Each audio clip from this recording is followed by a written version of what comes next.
Hey all, this is 012Boku coming at you again with another movie review in the Let me redo that again. I will not take an edit, but let's do a double take. Let me get one for Halloween.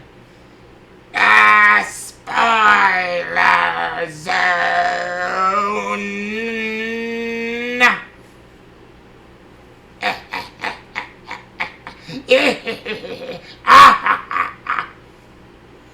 Sorry.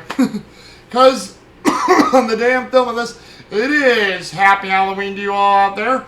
And I hope you all are doing great and having a great Halloween. I'm having an alright one myself right now. And just waiting on friends to get back to me and whatnot. But hey, no worries, no worries.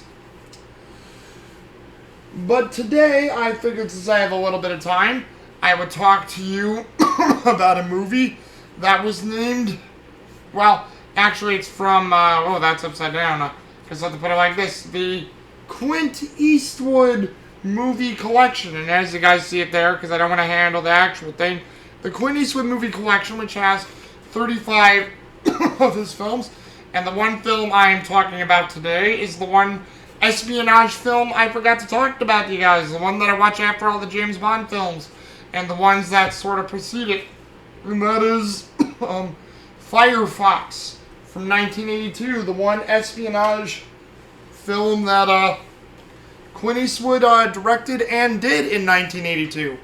And Firefox is, I thought it was a pretty good one. So far, from what I've seen, not a lot of people have seen it and or have really liked it from what I can tell, but Firefox is a film directed by Clint Eastwood, again, from 1982, where it deals with a man named, make sure I get this right here. Hold on here, and, in a sec. Yes. Oh, yes, his name is, Mitchell Gant. He plays a character by the name of Mitchell Gant, who is a former pilot living on his own in the woods. I think he's a former pilot from Vietnam and or possibly even the Korean Wars. I don't know which, but Mitchell Gant is sought after by the American military and by, I believe, the two characters knew each other. The two characters, or not the two characters, but the one character, David Huffman, who plays Captain Buckholz. He finds Mitchell Gant, and he wants Mitchell Gant, because Mitchell Gant is this great pilot who's not flown in years. You know, he's given it up. He's in a life of seclusion. When he knows the military is after him, he tries to run away but can't get away, and Captain Buckholz has him, you know, roped in to figure out like what needs to be done and what's going on. And what they want Mitchell Gant to do is they want Mitchell Gant to sneak in behind enemy lines during the time of communist Russia, given that this is 1982 at the time, and they want Gant to sneak in and steal this prototype jet that they're possibly going to use against other countries and America itself to cause massive destruction. It is this sleek, let's see, don't know the name, well, don't know the type of the jet. I know they talk about it, let's see. Well, it's a fighter plane, but it looks like one of those black triangle planes, you know, that drop the nuclear bombs. Not the, I don't think they're called the B-52 bombers. In fact, I'm thinking of World War II. But, you know, it's one of the, it's the one from Broken Arrow, which, my God, I know I just recently did a review on that, and you think I'd remember, but it's like a type of jet from Broken Arrow. It's got a similar look to that one, and they want Gant to go in and steal this plane, codenamed Firefox, so I was right too, the jet's name is Firefox, and they want Gant to go in and steal the Firefox and bring it back to the United States and or the British embassies to where they're at. And what takes place is you have Gant going through a bunch of training high nutrition and understanding the lessons of the Russian communists, the society, the people, the military, knowing what it is, understanding the layout of where they think the Firefox is being kept, understanding Russian scientists and everything. So Gant goes through a whole ton of training. And one of the main professors who knew about the Firefox's existence, Dr. Kenneth Aubrey, who is played by Freddie Jones, he basically tells Gant that, you need to get the Firefox back to us here, and, so we can study it, take it apart, and keep it out of Russian hands from causing any devastation and damage. You need to keep your, there is a recorder that Gant wears throughout the film, like through the whole film, the entire time he's there, and it's like his own personal black box. He needs to make sure he keeps that on his person every time. And of course, as you guys know, if Mitchell Gant gets captured at all, they will not rescue him. They'll disavow any part of his existence, and he will be a prisoner of war and or executed behind enemy lines. So that really sucks as well. So, Mitchell Gant gets there, and there's all these Russian scientists and everybody, and as well as Russian civilians who are friends of the Russian scientists. I believe like a mini Russian resistance, which I do believe was an actual communist Russia at the time. And, they're helping Gant get into where he needs to get into and find the Firefox. And what's sad is Gant has several instances where he's running into Russian military, having these people have his back, get him out of the situations where Gant is having to take out some soldiers per discovery and, do a lot of covert killing.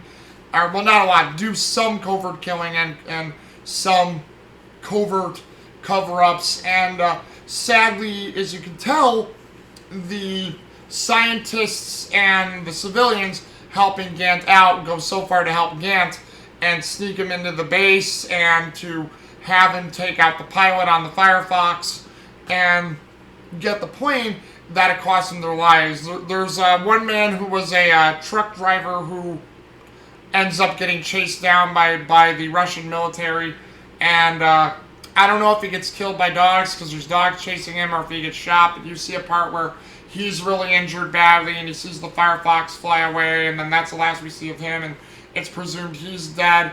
There's the scientist and his wife who are the main developers of the Firefox. They get gunned down by the Soviet soldiers, and all the bad things that you feel bad. And Gant sees this, and in Gant's mind, he wants to help, but he knows he has to keep on the mission and get the Firefox there. There's a point where before Gant takes the Firefox, he takes out the pilot, doesn't kill him because he's like, the pilot didn't do anything wrong. He wasn't, gonna hurt me. He was just doing his job. So Gant was thinking like a soldier. He ties the pilot up and gags him and leaves him in the men's showers, hopefully hidden enough to where they won't find him. And then he takes off in the Firefox. After Gant takes off, because, the Russians are onto him, the Soviet soldiers are onto him, and they try to stop him, all communication is cut off. Let's see again. Boy. Kenneth Aubrey believes Gant is alive, and he's nervous as hell, but he's thinking, Gant may have gotten out. He may have gotten out. And Captain Buckholes is like, well, we're finished. We're done. Gant got stuck, or he got captured or killed. This whole mission was a failure.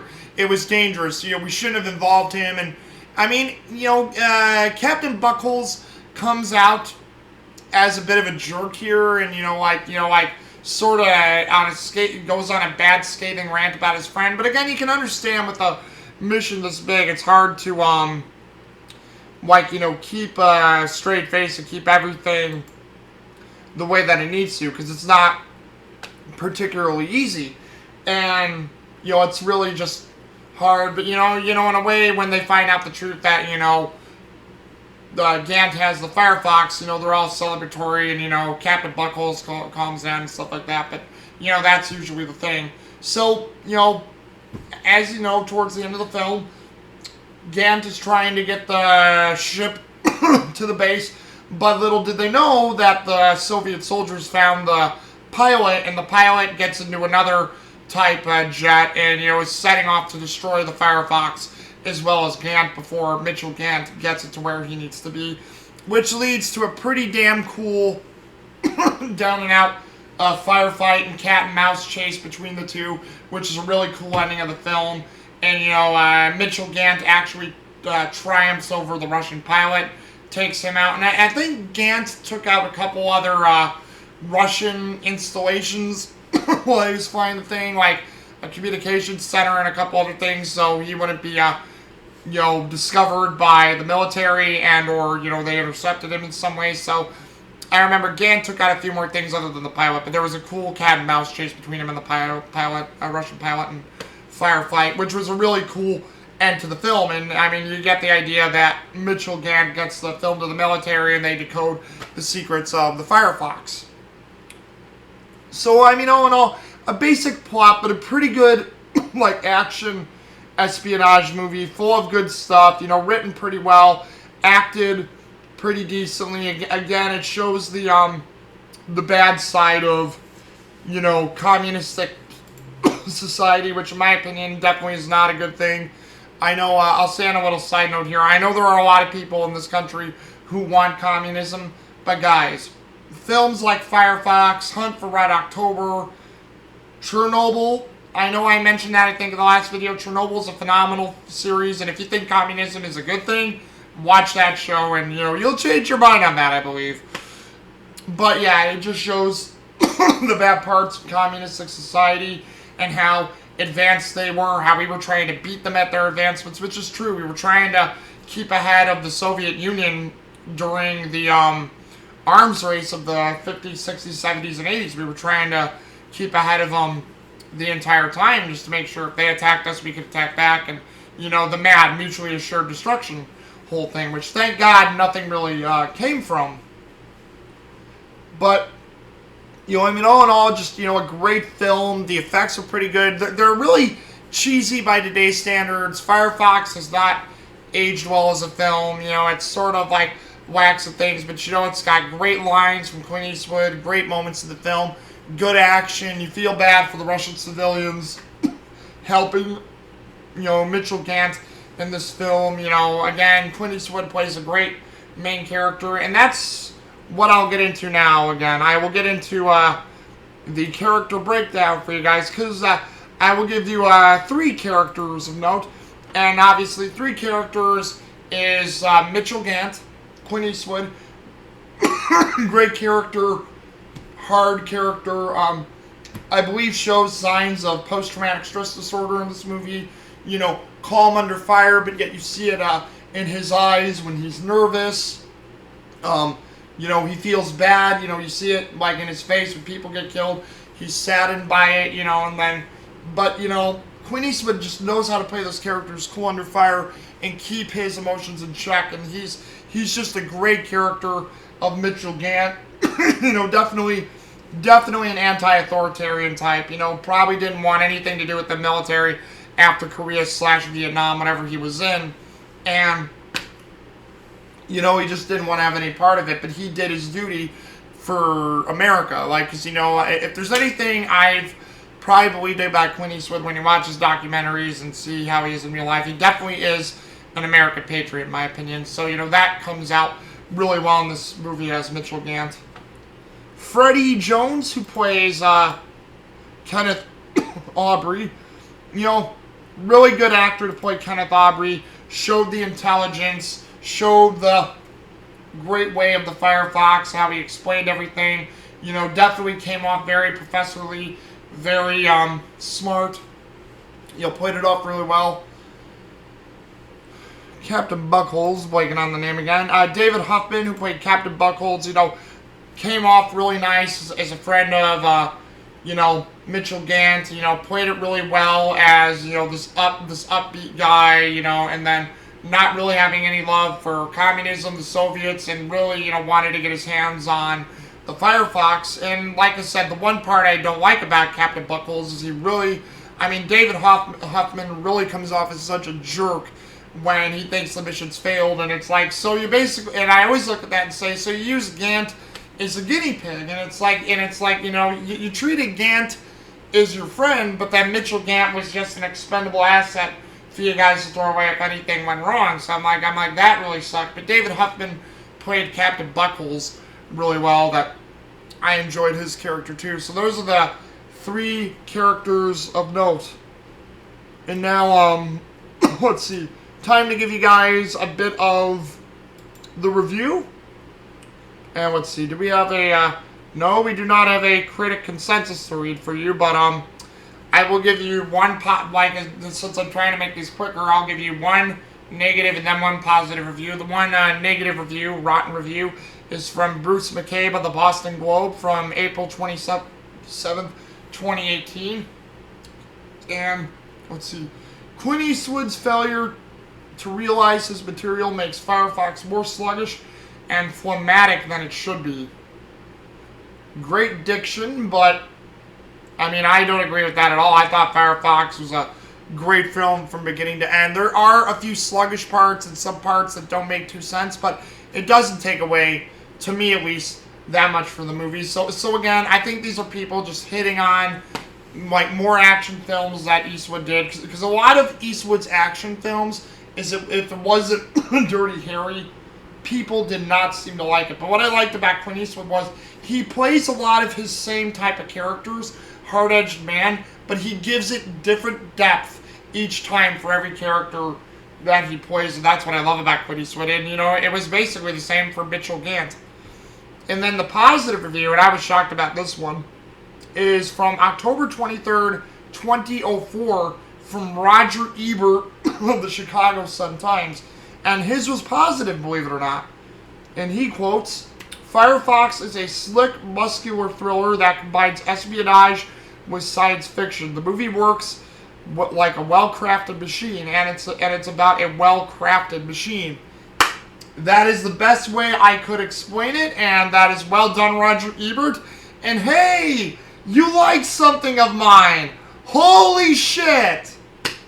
Because, sorry, a lot of the movies I like, I look in the past, and I've noticed Roger Ebert has torn down a lot of my favorite movies, because they didn't hoe in with his ideas, and, you know, it clearly shows, but very cool thing. And, again, what I could say about Firefox, the final saying is, like Roger Ebert said, it's a good science fiction slash espionage thriller, full of good action. It's got a lot of great Clint Eastwood moments. If you guys love those Clint Eastwood moments, it's got a lot of great moments with him in it. The supporting cast is pretty dang good. You know, again, it shows the dangers of communism and even of sometimes our capitalist system.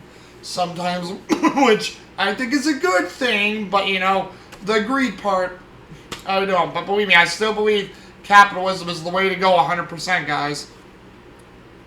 But, sorry, I'm still doing my cough thing, but not as bad this time, it seems. But, you know, it's just a fun movie, you know, really good. You know, the visuals are pretty stylish and good looking, but yes, they are dated, like I said earlier.